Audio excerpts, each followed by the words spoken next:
This is a Rogue Media Network podcast. Ride hard and I'll make it by dawn. Cross the Brazos and Waco. I'm safe when I reach San Antonio. He glanced back over his shoulder. Welcome back to the Waco History Podcast. I have brought back my co-host for the Crossroads series as an expert. He's been out doing research. Rick Tullis has been doing research on an interesting case that he brought to my attention a while back and was fascinated with it. And so, Rick... Well, Stephen, I would say when I was doing the research for the Crossroads series, and which was very expansive. I mean, we had a lot of topics. Yeah. To your chagrin. Yes. And there were several cases where I'd come across an interesting personality. I'm like, okay, they really don't fit into any of those episodes in any way. But I'm like, I'm just going to put a little check mark by that name and maybe come back to that later. And this is one of those. This is an individual with a very interesting story, with success and failure and tragedy. I mean, it's got everything. It's a great story. It's got steampunk kind of technology and pushing the envelope of the world, and it happened all here in McLennan County. All right, and so we're talking about the story of WD Custead and the adventures of, you said WD stands for what? William Downing. William Downing Custead. Okay, so who was William Downing Custead? Well, and something I want to mention first before we get started, and we maybe add a little bit more to it at the end. A lot of this information, I found bits and pieces on the internet, some articles, maybe a little bit here and there. There was a little booklet put together by a guy here locally back in the 70s, I think 1974, Nick Pocock, and so we're going to rely heavily on his manuscript. He did a lot of that research at the Texas Collection. He gives a lot of credit to the Texas Collection, and probably you if you'd been there, but you weren't. Yeah, at that time. I was.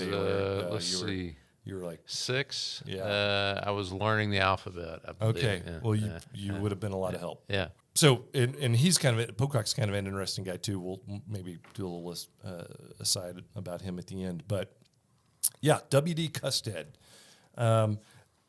Let's set the scene a little bit. Yeah, first. Go ahead. Paint us a picture. Yes, close your eyes a second, and let me take you back to the late 1800s.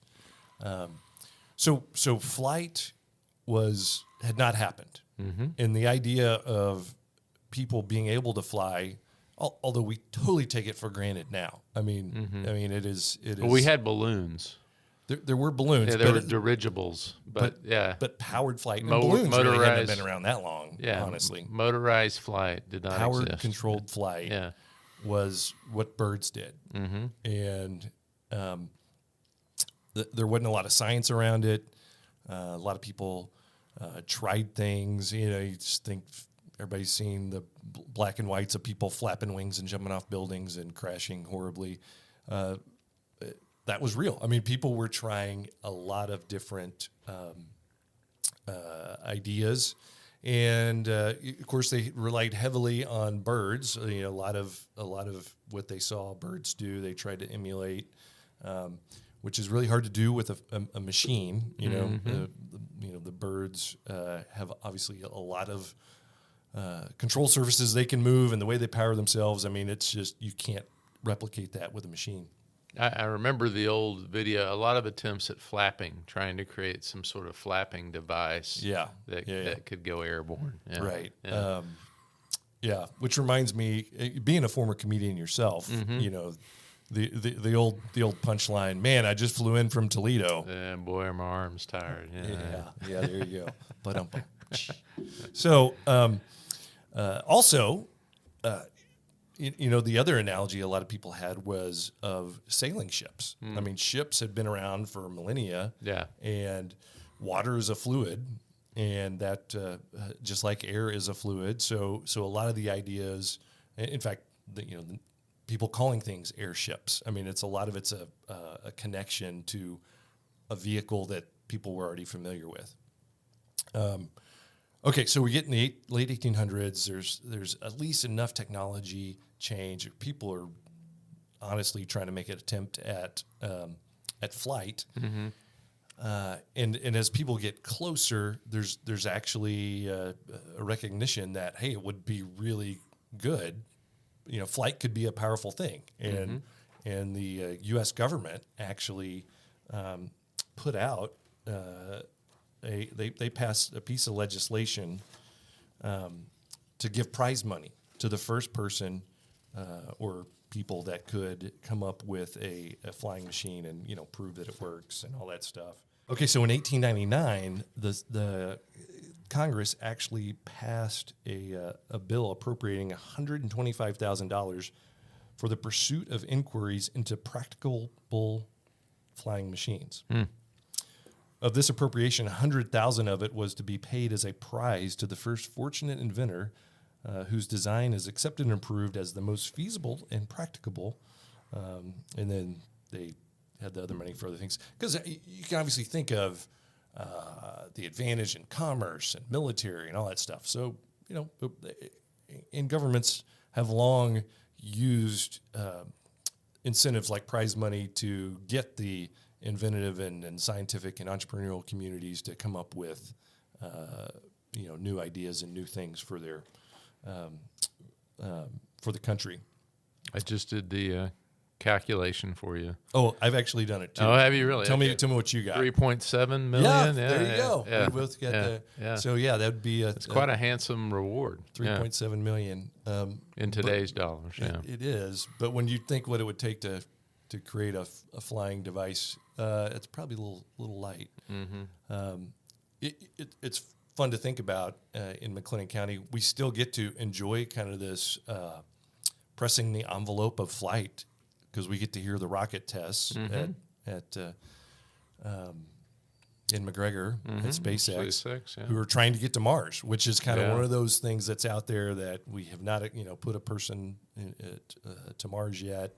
Kind of the next stage of the frontier. So it's actually kind of ironic. 125 years later, we've gone from just getting someone in the air to now getting them to Mars. I mean, that's pretty impressive. Kind of crazy to think about. Yeah. All right, so back to JD Custead. WD. WD. Yeah. So he was born in 1867, April 14th, 1867, in Milford, Delaware, to some French parents. He was a distant, I actually don't know how close of a cousin. I tried to find a family tree when I saw that he was connected or related, a cousin to Buffalo Bill Cody. Oh, wow. Yeah.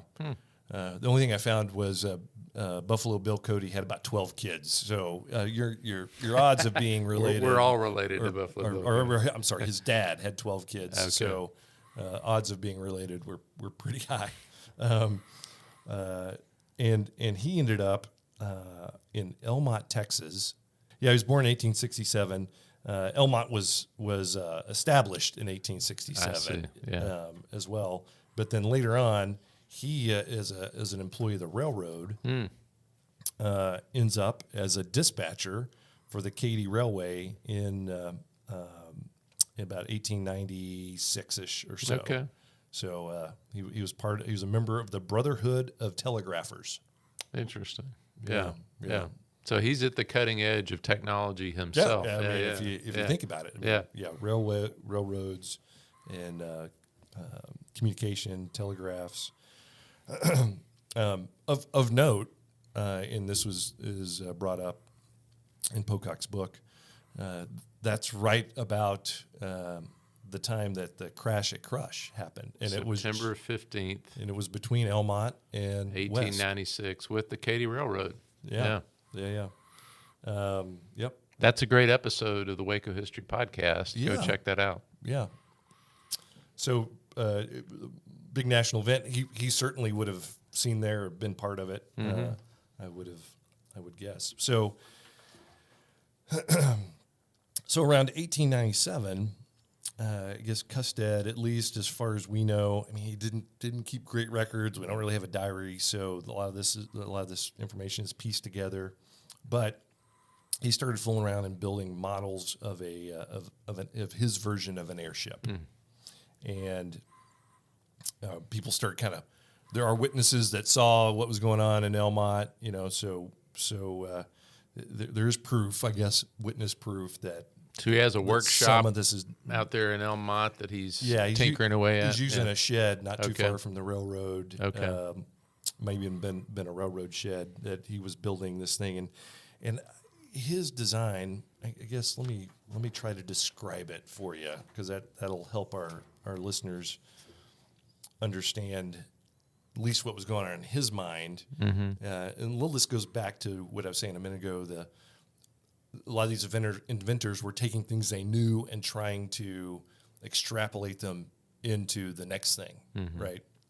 So his airship, basically, if you looked at a drawing of him, and he did submit patents, and we'll get to that in a minute. I mean, he did go to D.C. and do his, part to try to get the prize. I would say it looks a little bit like an oversized canoe. So think of that shape with 4 large bladed paddles on each side. Okay. And, fan, like think of when wafting a big fan on you, which I'm sure at home happens for you all the time. It does, and at work, people yeah. are taking care of you. So those things hanging off the side of the hulls, and he had a mechanism that he could connect to a motor of some sort, and we'll talk about the different motor technologies at the time. But that would drive these gears and linkages and coordinate the flapping of these big fans. Okay. And that would generate the lift to raise the canoe-like fuselage off the ground. Okay. And, he claimed then by speeding up or slowing down the flapping on either side, you could control directionally where you're going or the speed. You could take a left by kind of slowing down one side, speeding up another side. I see it. Yeah. And that was the idea. And it talked in there, too, of creating a little bit of buoyance in the canoe-like structure by adding some bags of helium or hydrogen, which would reduce your power requirements, obviously, to get off the ground. Okay. So apparently he constructed some models and got them to kind of fly around a little bit. So then went to... Oh, wait, hold on. Did he get them to fly around? Do we have like eyewitnesses of people saying they saw these things flying around, these models? Yeah. So, there were. He was not too far from the elementary school or the school. Okay. So the kids in Elmont. So there were later on. The author and some other people went back and interviewed some of those eyewitnesses out at recess and what they would see at recess. Yeah. I mean, after school was out, you go see what the crazy guy was doing in the shed, and they talked about it. They talked about this thing started flapping, and it was held down by ropes that were connected to some scales, so he could measure his lift. Oh. And this thing would, fly up and pull against the ropes. And, there were several people that said they saw that happen. So, and so those would have been the smaller ones. So he decides to go full scale. And so let me read a little bit. Here's an article that came out from the Fairfield Recorder. Most big stories are broken. At the Fairfield Reporter. And so I'll just a little excerpt there. WD Custead, who went to Washington several weeks ago to submit his invention solving the problem of aerial navigation for the consideration of the Board of Ordnance and Fortifications of the War Department, returned to his home at Elmont, McLennan County, bringing with him the highest commendation of those who had investigated his invention. So he goes to D.C., says, "Hey, here's this invention, and I've been successful."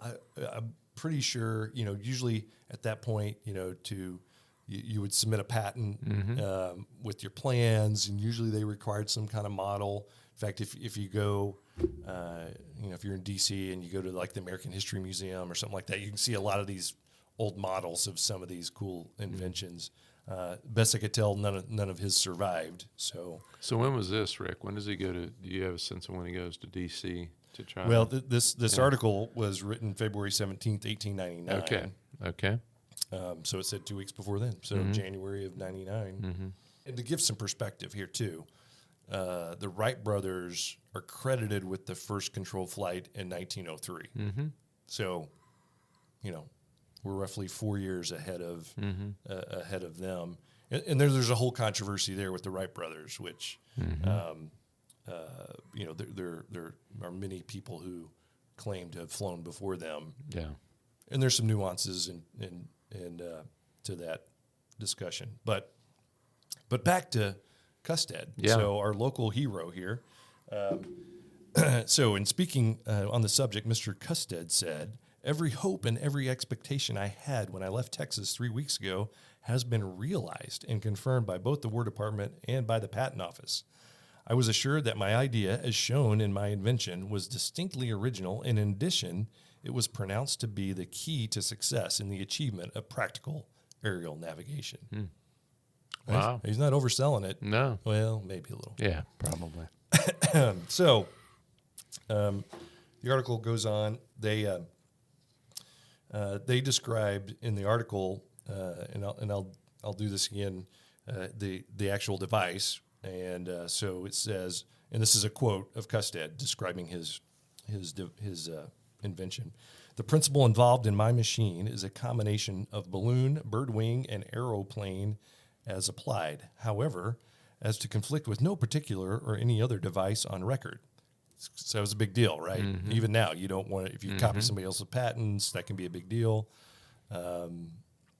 So the hull is semi-cigar or canoe shaped, pointed at both ends, and can be made of any desired size. My ship is that, my idea is that if my invention is adopted, the airships will be made of many and varying sizes, some being as large as ocean liners, and fitted with every comfort for travel as are ocean-going vessels today.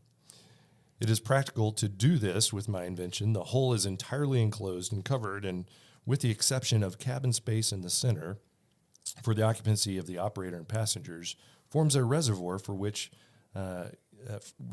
is filled with hydrogen gas, the lightest gas known, in order to reduce the weight and maintain the equilibrium as the matter of safety in case of an accident. Of course, we know today that accidents with hydrogen have other outcomes, but that's all right. I mean, the propelling power consists of any number of series of blades or wings operated from each upper side of the machine and connected in such a manner that the mechanisms of the motor that they offer absolutely no resistance to the air currents in their upward and forward motion. The machine is under direct control of the operator as to elevation and steering, is positive and safe in its actions and operation, and is admitted and pronounced by the most advanced students in aeronavigation to be the first and only practical solution of this problem that has ever been made. Wow. Yeah. So I think back to that water paradigm. Think about, when you teach your kids to swim, or when we swim, right? If you're doing something like a breaststroke, you keep your hands flat as you're pushing it forward through the water, and then when you're making your stroke, you turn your hands to get as much water as you can to push back off of. So I can imagine that's how his little flapping wings were working, right? They were going up and then pushing back. Yeah. Like a paddle. Right. Like a paddle. Right. Yeah. Scientifically, there's a few challenges there, right? I mean, water and air don't act exactly the same. Water's incompressible, so as much as you push against it, you have a much firmer surface, where air is a compressible surface and much less dense, obviously. So some of the physics don't work out quite the same, I think, which ended up being part of his challenge. So he ends up finding some local folks to invest in his venture. That's what I wondered. I mean, he's got to have patrons, right? I mean, because if he's going to build this full size, it's going to cost some money. Yeah. And speaking of money, a lot of the internal combustion engine was like super new right then too. I mean, that was cutting edge. Yeah. Still, steam engines were the thing of the day. And obviously, firing a steam engine inside of an airship was not going to really work out too good for you. I mean, very heavy. Now something really hot. Lots of challenges there. But I thought this was interesting. He wrote, there are many motors available of various prices and power in proportion to weight.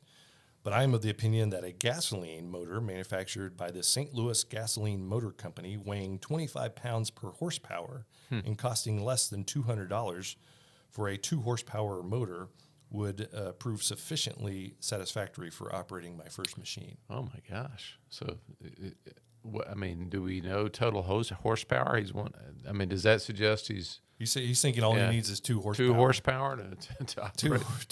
2 horsepower. I mean, what's your lawnmower? yeah, mine's 4, I think. Yeah, I mean, yeah. I mean, not very much. And then you think of the weight, and again, the internal combustion engine was kind of early in its design phases too, but 25 pounds per horsepower. So I looked up what a modern aircraft engine for a propeller-driven internal combustion engine. So I was finding things along the lines of 1.8 to 2 pounds per horsepower, not 25 pounds per horsepower. So interesting. And when you look at what the Wright brothers did, that was the key to their flight. They finally got a gasoline-powered engine that powered their propellers, their early propellers. That was what enabled them to get off the ground. So kind of the intersection of a couple different technologies making it feasible.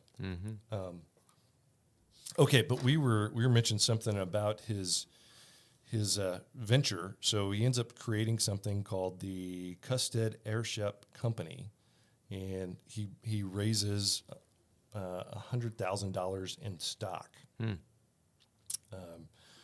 Sells it to a lot of local folks, and he had just like any corporation, it needed officers and directors. So it was formed in April 12th, 1900, capital stock being $100,000. So he was the president, a guy named C.M. Curry, vice president, E.G. Irwin, secretary-treasurer. George Clark was the counsel. So George Clark is an interesting character in Waco history as well. He could have fit in maybe some of our earlier podcasts. He was... at that time, he was age 59, and he was the president of the Waco Gas Company, and he also had helped organize the First National Bank. He had also been a prominent railroad attorney. He ran for governor and was not successful. So we talked earlier about the Waco being a political center for Texas. A crossroads, I think, is what the term we used. Crossroads is a good way to describe it. And but he was defeated. Was still ended up being Secretary of State of Texas. So very accomplished man. So if you're going to build something and you want to get people that, you want to raise money, but you want to be more considered not a fluke or a quack. Yeah. You get some prominent people involved with your organization. So that's obviously what he did. Some of the other people, Charles Hamilton was general manager for the Texas Central Railroad, so some of his buddies in the railroad business. Another guy was I mentioned Charles Curry, attorney here in Texas, or in Waco. So he kind of built his team. Yeah, and I see the letterhead you have there that he used. It's got the rendering of his flying machine there at the top of the letterhead. Yeah. Or airship, sorry. Right. Well, and to be totally accurate, an ornithopter. That's what it's called, an ornithopter. Right. Yeah. So if ornithopters are flying machines that mimic the flight of birds. Oh, okay. In some way. Okay. Yeah. In fact, if you Googled it, Yeah. And pulled up ornithopter, there are several flying versions now, like little model versions. You can even some how-to videos on how to build one, and wind it up with a rubber band and let it go, and it flaps around the room. It's really cool. But so those are ornithopters. Interesting. Now, he probably didn't have that word at the time. Yeah. So that's more of our modern way of discussing it. So he his big claim to fame was flying this the flying version, the larger flying version, flying it from Elmont to Tokyo, Texas. Yeah. Well, it took me a second, but I realized you were saying Tokyo, Texas, and back to back to Elmont. Okay. And he claims that flight would have been the first, powered manned flight. Again, before. So how far is that? The Kitty That is that's quite a flight. Yeah, if you look at it, close. it's about I think a mile or so from Elmont. Okay. So if you so the railroads, and there may still be a rail line that runs that direction. I don't know. I don't think there is. I think there's still the rail line that runs kind of parallel to I-35 for a while up past through west. But there at Elmont, just past that, there was a switch, and one of them kind of went up towards Tokyo. Okay. That's Tokyo. Yeah. Yes. Yeah. Okay, so in another article, now this was written a little bit later in 1949. Someone locally had gone back. In fact, this was printed in the Waco Tribune-Herald. And so it says, 6 years before Orville and Wilbur Wright lifted their plane off the field at Kitty Hawk in 1903, a quiet little Frenchman, a ticket agent for the Katy Railroad, WD Custead by name, flew a plane of his own design from Elmont to Tokyo, McLennan County, Tokyo, and back a distance of about 5 miles. So that answers our question of that round trip distance. But that date doesn't work with the rest of the timeline, right? I mean, that would have been 1897, and that's before. So anyway, before he had a full size, supposedly had a full size rig, right? Yeah. So there's definitely some challenges here, and this may be one of the reasons he wasn't fully believed as the the first inventor of a manned flight. And the article goes on and kind of he gives more detail around what happened and some other people he introduced into the process. Like, he originally started with a bamboo structure for the fuselage, but that was too heavy. So then he employed one of the local bicycle shops. So bicycles were a thing back then, right? They were that was a cutting edge of technology. So he had these bike shops and these guys in there who knew how to make frames out of tubular steel, and so that was his next rendition, was a tubular steel model that could hold up more. Because you can imagine with the flapping wings, you got a lot of forces acting that could tear something up pretty fast. And he eventually, I guess didn't make the progress he wanted to make, realized that the engine part was, I think, a huge part of being successful. Yeah. He thought his concept was sound, that the canoe, the flapping wing canoe, was a sound. So the design was good, but he needed to refine the power source. I gotta get the power source. So he ends up hooking up with a guy named Gustav Whitehead up in Bridgeport, Connecticut. Now, if you dive into Gustav's history, I mean, he was a legitimate contender for first in flight and ended up doing some things. he was building things that looked more like a modern airplane. They had wings and a tail. Again, probably has some recorded successes that probably put him close, and some people argue to be the first in flight. But he goes up there to join forces with him, with Whitehead. I think my guess would be mainly because of his engine technology and helping him figure it out. So they worked together for a while, and it kind of there's some articles that talk about their partnership.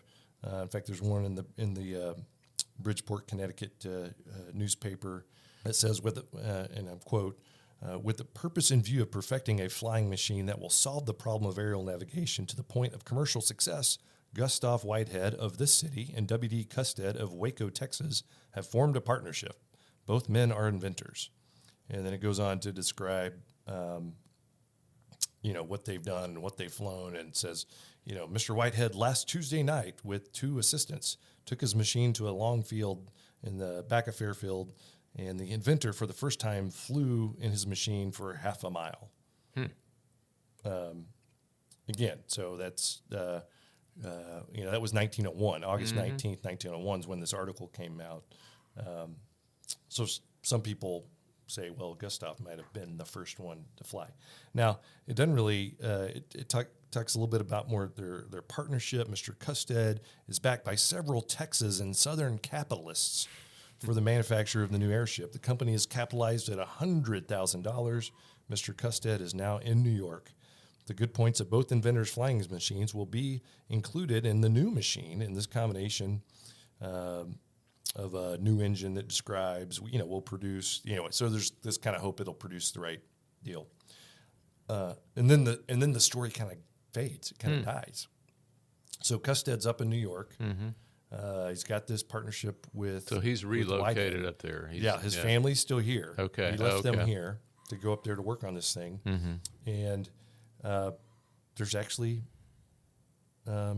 nothing else that, at least in the public record, that talks about this partnership. Now, in 1904, Custead does apply for some more patents relating to variable speed mechanisms and shows himself to be a resident of New York. And it's not really discussed how those were applied, if he still had a machine he was trying to do or not. The footnote is here: sadly, Custead's family back in Elmont did not see him again and only heard of him occasionally over the years. Oh my gosh. Yeah. So I don't know. I don't know what was in the mind of the man, but it sounds like he went up there. Things didn't really work out the way he expected, and it kind of went into a spiral of despair or something. I don't know. You also got to realize he's talking about these patents in 04 and 05.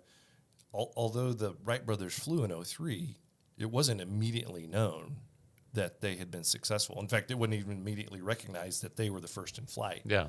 There was actually a pretty lively competition going on with them and a gentleman named Langley, who was the head of the Smithsonian there in D.C., and he was trying to fly his own machine, and the Smithsonian had a hard time recognizing the Wright brothers as the first in flight. In fact, a little aside, it wasn't until a couple decades later, when they really wanted to get the Wright Flyer, the first in flight. Which if you go to the see. Aerospace Museum, you can see it today. Yeah.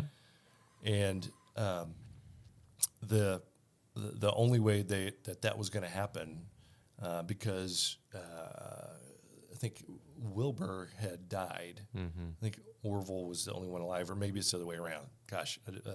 But whichever one was still alive said, the only way you're getting it is if you publicly recognize us as the first in flight. So that's when the Smithsonian finally did. The Wright brothers had claimed that, we were the first to fly, so we own the patent for flying. So later on, as other inventors created flying machines, they would sue them for Copyright infringement. Infringing their patent. Mm-hmm. So they owned flight. That was the hope. Of course, that didn't. After a lot of legal battles, they lost that battle. So what happened to Custead? Well, so as I think about it historically, who gets claimed to be the inventor of something? Right. I mean, it seems the most important technology here is the video, the ability to capture visual images. Yeah. Out of all this story, that's the most important technology because it's the documentation of the Wright's flight. Yeah. That and Kitty Hawk allows them to do the mic drop on who did it first. It's that documentation of the flight at Kitty Hawk that we've all seen. Yeah. So I mean, people can say whatever they want, but I mean, this idea of there is a way to document it now. Yeah. Where there wouldn't have been 50 years earlier. Right. And even with eyewitnesses, that the credibility kind of goes away. I mean, you're only credible as an eyewitness if someone knows you and trusts you. Mm-hmm. So, you get outside of your circle of relationships. Where you're like, they could say anything. Mm-hmm. Right. Mm-hmm. When does Custead re-enter the historical record? Well, I mean, what happens? Yeah. So this is interesting. Yeah. I mean, there's a big, like I said, he kind of goes dark for a while. Mm-hmm. There's a few breadcrumbs along the way. So in 1911 or 1919, he was issued a passport to go to Panama for the object of recreation. So he was 52 years old. And they issued him that passport. And then in 21, he was issued, or his passport was renewed in San Francisco. Don't know where he went after that one. And then actually, again, it was examined, or his passport was examined in New Orleans. So he left San Francisco to go somewhere and then came back into the port of New Orleans. But his last days were spent in Hawaii. Huh. So he did not fly his own plane there. He did not. Yeah. Well, I mean, this is in the 1930s. I mean, I guess he could have taken a commercial flight. A plane, probably. He could have taken a commercial flight to Hawaii. Yeah. I mean, you think about some of these time frames, and it's crazy. I mean, 1899, nobody's flying. Mm-hmm. By even in the Waco history annals, in 1917, we get an airfield. Yeah, and they're training pilots to go fly combat in Europe. So 17, 18 years later, I mean, that's not even a generation. I mean, that's just a few years, seemingly. Yeah. And the progress of flight has been crazy fast. Well, back to our gentleman, Mr. Custead. So this would have been March 17th, 1933. This shows up in a newspaper, the Honolulu Star Bulletin. And the title's going to give it away. Hermit found dead in shack. Oh, no. Oh, gosh. Why is that funny? Well, I'm just saying. I mean, that's just kind of a sad. That's a sad headline. Yeah. I mean, yeah. Nobody aspires to that. So yeah. So it reads the Hermit of Nanakulai. So he was he had his own, he had a title. Yeah. He was the Hermit of Nanakulai. Wow. William D. Custead, 62, was found dead in the shack near Sunset Camp near Nanakulai Beach Friday. According to this police report, death resulted from natural causes. The body was found by Mrs. Violet Jones it gives her address. When she found he had not been reading newspapers delivered to his door and decided to investigate. Hostile to visitors, Mr. Custead had lived a life of almost absolute seclusion. He wore no clothing when at home and only infrequently made trips to a nearby grocery store to purchase provisions. Most of his food was produced himself, raising chickens and vegetables. Food filled the pots found on the stove led to the belief that Mr. Custead was preparing dinner when he died. Papers found in the shack indicated that Mr. Custead had invested in a considerable amount of money in stocks. Oh, okay. So maybe there's a backstory there. Yeah. 3 sons are said to be living on the mainland. Then it goes on to tell which mortuary they sent him to. So now these would have been sons from back in Waco. back in Waco. Or Elmont. Yeah. Yeah. So why did he spend his last years in seclusion? Who knows? Was it bitter that his success didn't come through? Did he end up finding success somewhere else and the stock market crash put him into seclusion? I mean, there's a lot of horrible stories along those lines. So who knows? Was our author in the 70s, was able to track anybody down from the family? Yeah. He interviewed his son. Okay.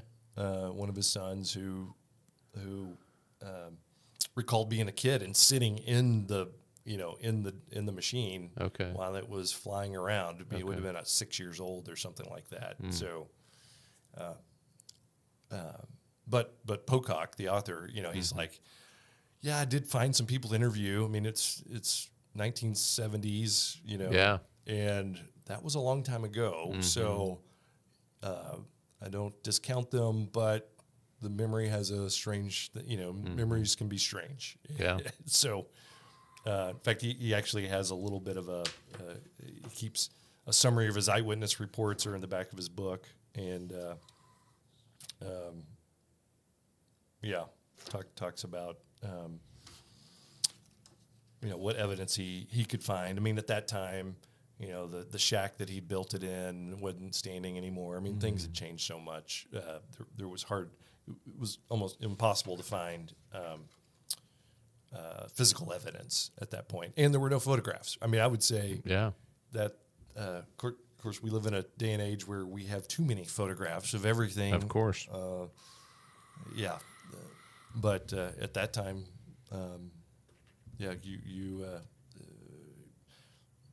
having a camera was a special thing. I mean, professionals did that kind of stuff, and I guess for whatever reason, he never thought to have someone come out and photograph his flying machine. One selfie would have settled it. Yeah. He should have worked on the iPhone first and then done the airship. Yeah. So do you believe it? I guess I'll ask you since you've done research. Okay. Looked into it. That's a good question. Yeah.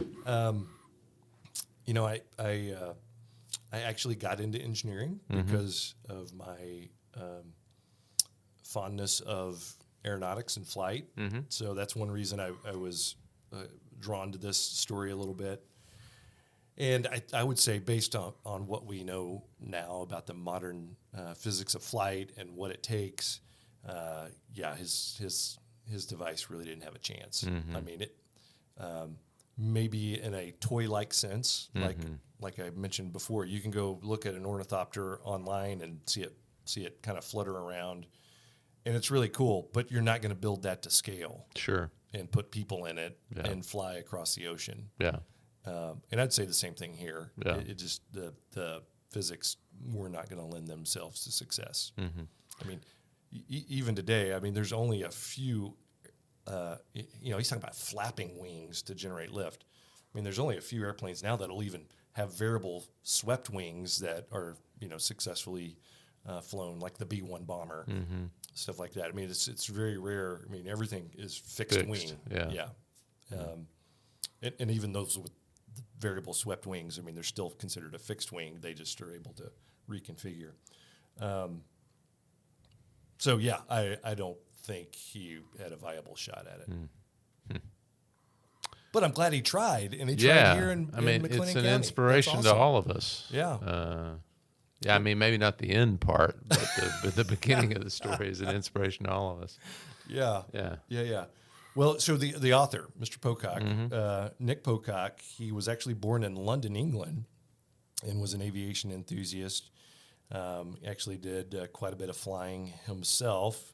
He learned to fly at the London Aeroplane Club and then flew as an Air Force volunteer, Royal Air Force Volunteer Reserve. So after completing his engineering studies, he continued to fly, and it actually ended up leading him to a job here in Waco. I think he worked at TSTC and was an instructor out there. So that's what brought him to Waco. Interesting. Yeah. And he was a member of the Institution of Mechanical Engineers, American Aviation Historical Society, Experimental Aircraft Association, and they lived on a farm here in Central Texas. So I think it's really cool that thankfully, back then, was able to pull together the information he did to tell this story. Yeah.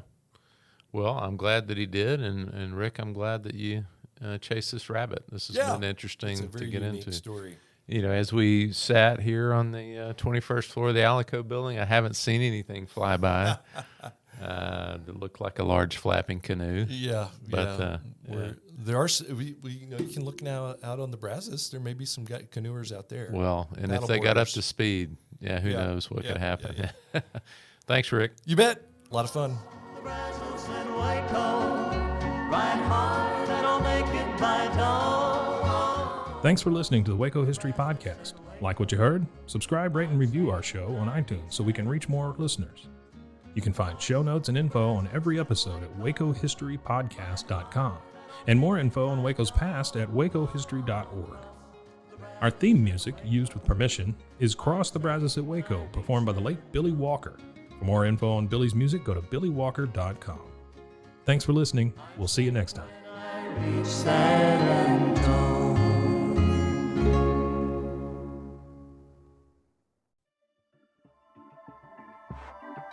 This has been a Rogue Media Network production.